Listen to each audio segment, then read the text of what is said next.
नमस्कार, बुलेटिन में आप सभी का स्वागत है। मैं हूं आपके साथ अस्मिता। बुलेटिन की शुरुआत से पहले नीमच से सीधे रुख करेंगे प्रधानमंत्री नरेंद्र मोदी का, जो कि जनसभा को संबोधित कर रहे हैं। या फिर राज्य में उसने हमेशा भ्रष्टाचार के नए नए रिकॉर्ड बनाए हैं। मेरे परिवारजनों, कांग्रेस की इसी मानसिकता के कारण एक के बाद एक कई राज्यों से कांग्रेस साफ होती चली गई, नामो निशान मिट रहा है। एमपी में भी 2 दशक हुए हैं, ये कांग्रेस बहुमत के लिए तरस रही है। कांग्रेस के पास विजन के नाम पर सिर्फ विरोध और विभाजन है, और जहां विभाजन होता है वहां विजन संभव ही नहीं होता है। जबकि भाजपा एक भारत श्रेष्ठ भारत के लिए काम कर रही है। भाजपा राज्य के विकास से देश के विकास के मंत्र पर काम कर रही है। जिन क्षेत्रों में जिन वर्गों को कांग्रेस ने पूछा तक नहीं, उनको पहली बार भाजपा ने ही राजनीतिक और आर्थिक भागीदारी दी है। भारत की इसी सामूहिक शक्ति के कारण भारत और भारतीयों का डंका आज पूरी दुनिया में बज रहा है। बज रहा है कि नहीं बज रहा है?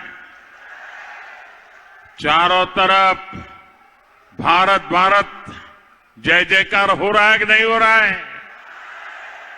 इंग्लैंड में भी भारत भारत होता है कि नहीं होता है? आपने देखा होगा, कल इंग्लैंड में दिवाली मनाई जा रही थी, दिए जलाए जा रहे थे। दुनिया में हर जगह पर हिंदुस्तान का नाम ऊंचा हो रहा है। आपको गर्व हो रहा है? आपका माथा ऊंचा रहा है? ये दुनिया में भारत का नाम क्यों ऊंचा हो रहा है? क्या कारण है?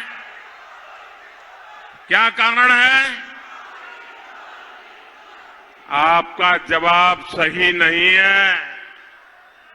ये मोदी के कारण नहीं है, ये आपके एक वोट के कारण है, जिसने मजबूत सरकार बनाई और उसके कारण हुआ है। ये आप लोग हैं जिन्होंने देश हित में कड़े और बड़े फैसले लेने वाली भाजपा की मजबूत सरकार बनाई है। और यही बात कांग्रेस को पिछले 10 साल से पच नहीं रही है। जिस मोदी को ये दिन रात गाली देते हैं, वो ये सब कुछ कैसे कर पा रहा है? यही बात कांग्रेस को खल रही है। इसलिए कांग्रेस देश में अस्थिरता फैलाना चाहती है, अराजकता फैलाना चाहती है। इसके लिए कांग्रेस ने न जाने किस किस से गुप्त समझौते किए हुए हैं। विदेश के जो लोग खुलेआम भारत के खिलाफ साजिश रचते हैं, कांग्रेस अब उनके साथ खड़ी नजर आती है। इसलिए मध्य प्रदेश के लोगों को कांग्रेस से बहुत सतर्क रहना है। मेरे परिवारजनों, कांग्रेस देश के लिए सिर्फ समस्या पैदा करना जानती है। उसके पास कोई समाधान नहीं है। महात्मा गांधी कहते थे कि ईमानदारी से शासन चलाना चाहिए, देश में राम राज्य लाना चाहिए। लेकिन कांग्रेस ने एक तरफ भ्रष्टाचार का किला खड़ा किया और दूसरी तरफ भगवान राम को भी काल्पनिक बता दिया। हमारे बाबा साहब आम्बेडकर कहते थे कि गरीब से गरीब को, हर वंचित को सम्मान का जीवन मिलना चाहिए। लेकिन कांग्रेस ने इसका भी उल्टा ही किया। आजादी के इतने दशक तक गरीब, दलित, ओबीसी, आदिवासी छोटी छोटी जरूरतों के लिए सरकारों पर आश्रित रहा, मोहताज रहा। मैं आपको पीएम आवास योजना, शहरी, ग्रामीण की बात नहीं कर रहा हूं, शहरी पीएम आवास योजना का एक उदाहरण देता हूं। दिल्ली में जब 10 साल तक कांग्रेस की सरकार थी, तब मध्य प्रदेश के शहरी गरीबों के लिए सिर्फ, ये आंकड़ा याद रखोगे? जरा जवाब दीजिए ना, आंकड़ा याद रखोगे? कांग्रेस ने 10 साल में शहर के गरीबों के लिए 6000 घर स्वीकृत किए। कितने?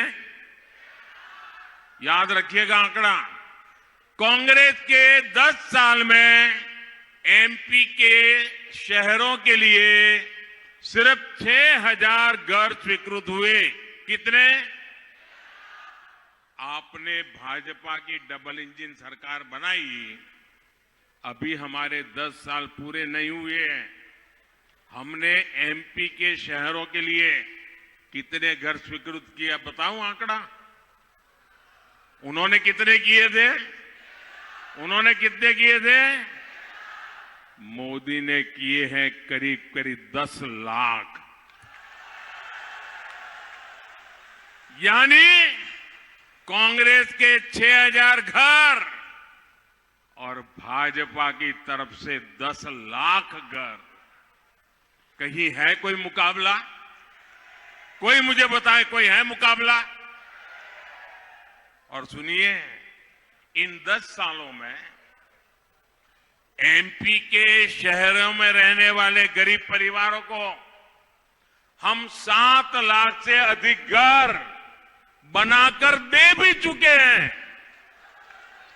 और बीच में कोरोना की तकलीफ थी, काम ठप था, तो भी 7 लाख पूरे किए। अगर वो मुसीबत ना आती तो शायद 10 लाख भी पार कर जाते। और मैं आपको फिर याद दिलाऊंगा, मैं सिर्फ शहरों के आंकड़े आपको बता रहा हूं, आज मैं गांव की बात नहीं कर रहा हूं। हमने गांवों में भी लाखों घर अलग से बनाए हैं। ये तब है जब 1.5 साल तक यहां हर काम में रोड़े अटकाने वाली कांग्रेस सरकार थी। यानी मेरा यहां तो 2 साल कोरोना के कारण और 1.5 साल, क्या नाम बोलते हैं आप लोग उनको? क्या बोलते हैं? वो लोग उनके कारण। मेरे परिवारजनों, कांग्रेस की वजह से सालों साल से एक और समस्या हमारे देश में विकराल हुई है। ये समस्या थी गरीब के हक में लूट कैसे करना।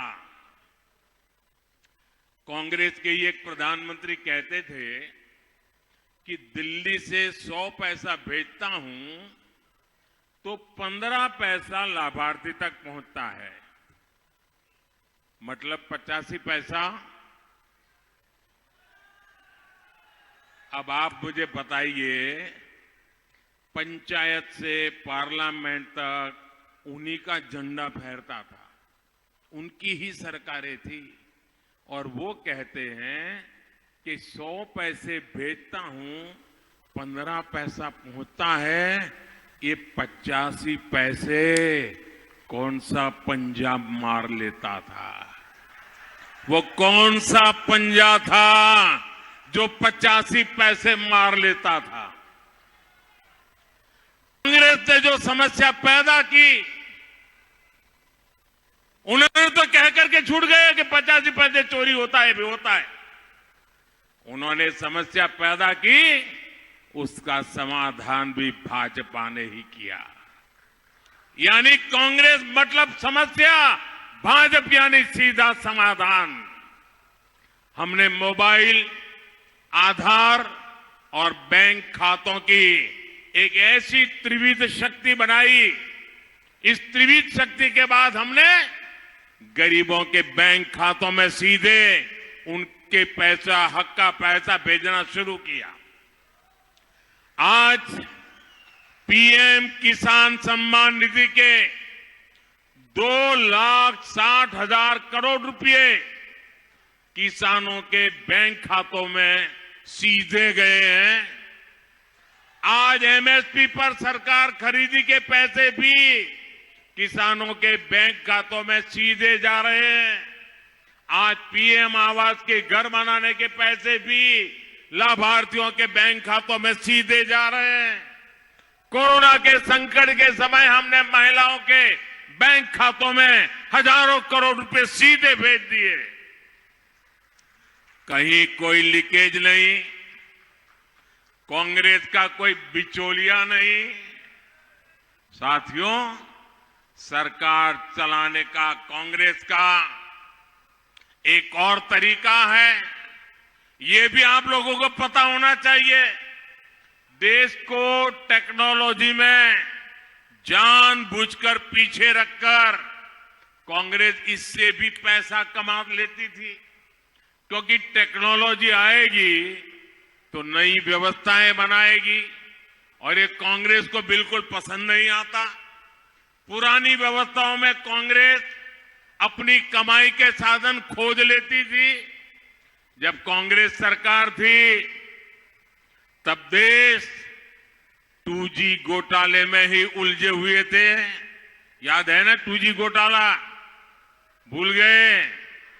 2G घोटाला याद है? भाजपा के 10 साल के सेवा काल में आज देश 5G की रफ्तार से आगे बढ़ रहा है। मेरे परिवारजनों, कंप्यूटर, मोबाइल फोन और इंटरनेट तो दुनिया में बहुत पहले आ चुके थे, लेकिन भारत में देर से पहुंचे। ऑनलाइन बैंकिंग की, एटीएम की, क्रेडिट डेबिट कार्ड की टेक्नोलॉजी तो पहले भी थी, लेकिन भारत में समय पर नहीं आई। वो इसलिए क्योंकि कांग्रेस की नीयत समाधान की नहीं थी। सिर्फ 6-7 साल के भीतर ही भारत के भीम यूपीआई ने बैंकिंग सिस्टम को बदल करके रख दिया।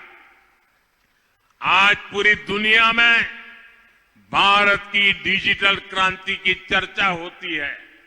साथियों, मैं आपको एक और उदाहरण देना चाहता हूं। हमारे जो रेहड़ी पटरी वाले लोग होते हैं, जो फुटपाथ पर छोटा मोटा कारोबार करते हैं, जो आपके घर पे आकर के सब्जी बेचते हैं, दूध बेचते हैं, क्या कभी ये रेहड़ी पटरी ठेले वाला यही सोचता रहा कि वो जीवन भर यही काम करेगा, जिंदगी ऐसे ही गुजारेगा, उनके बच्चे भी यही करेंगे?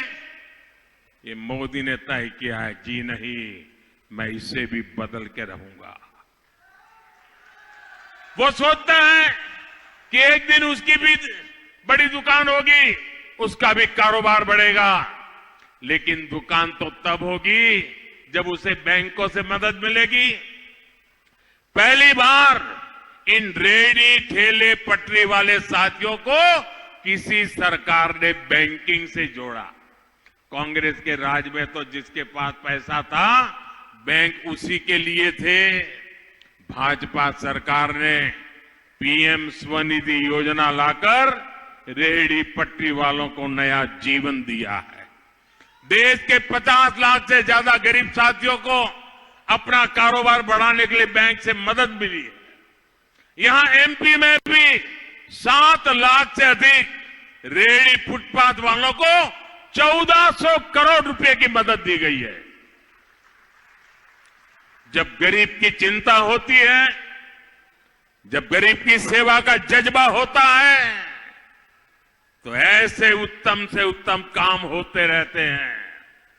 मेरे परिवारजनों, भाजपा की डबल इंजन की सरकार बहनों बेटियों के सशक्तिकरण के लिए समर्पित है।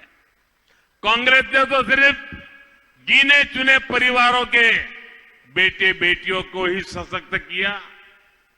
भाजपा हर परिवार की बेटियों को सुविधा, सुरक्षा और सशक्तिकरण से जोड़ रही है।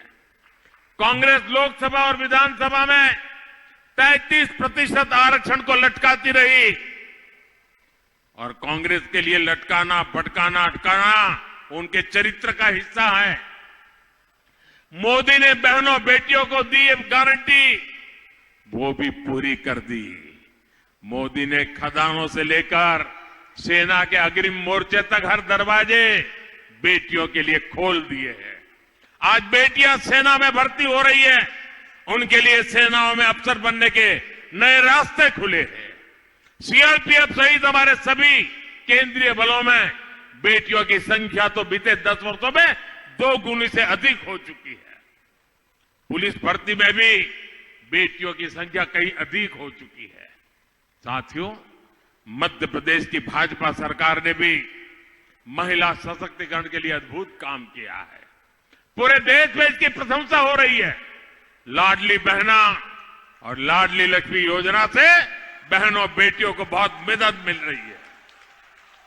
मेरे परिवारजनों, बीते 2 दशक में भाजपा सरकार ने एमपी को देश के अग्रणी कृषि राज्य में स्थापित किया है।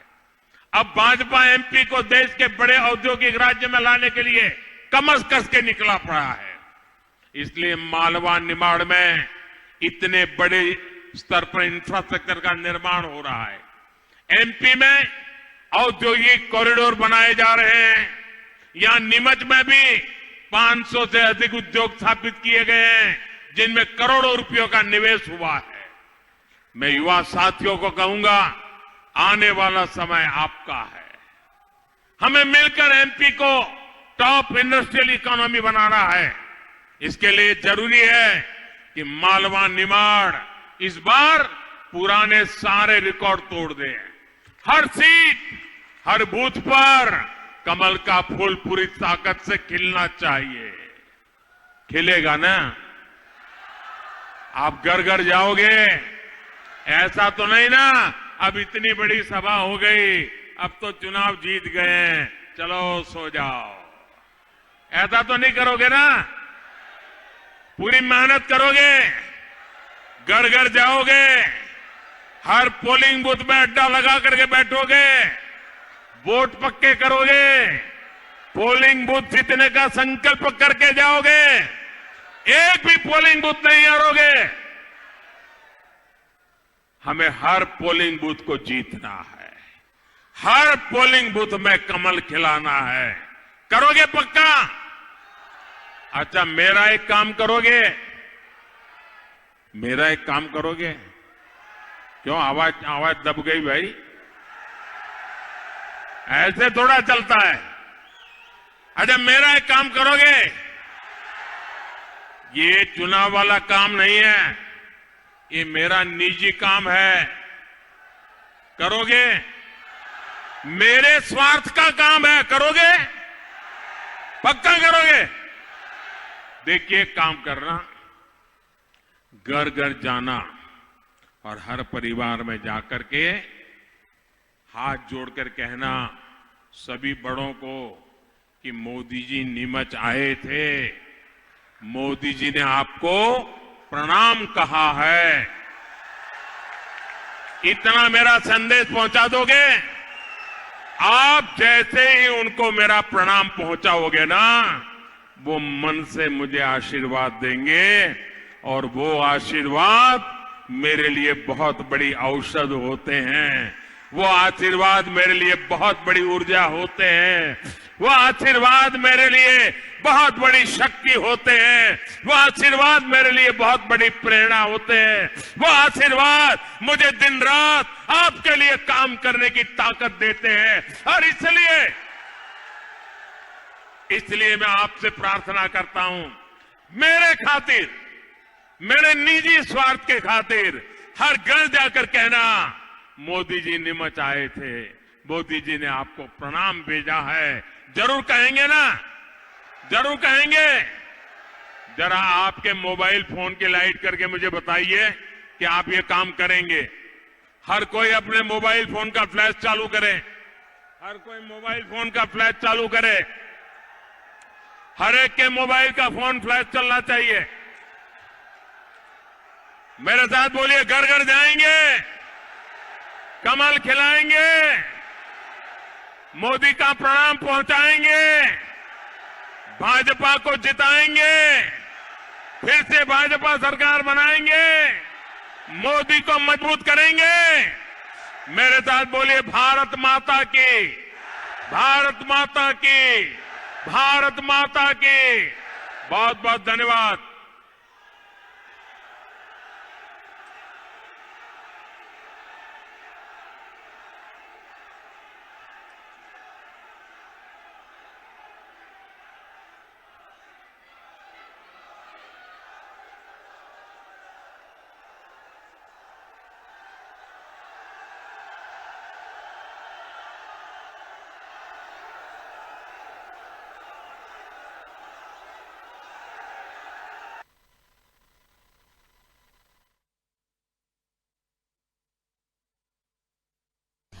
तो देखिए, नीमच से प्रधानमंत्री नरेंद्र मोदी को हमने सुना और चुनावी जनसभा को संबोधित करते हमें नजर आए प्रधानमंत्री। और नीमच की जनता से यहाँ पर अपील की प्रधानमंत्री ने कि भारतीय जनता पार्टी के पक्ष में वोट जरूर करें। हजारों की संख्या में आप देख सकते हैं तस्वीरों में समर्थक, कार्यकर्ता और आम जनता प्रधानमंत्री को देखने के लिए, सुनने के लिए यहाँ पर नजर आ रहे हैं।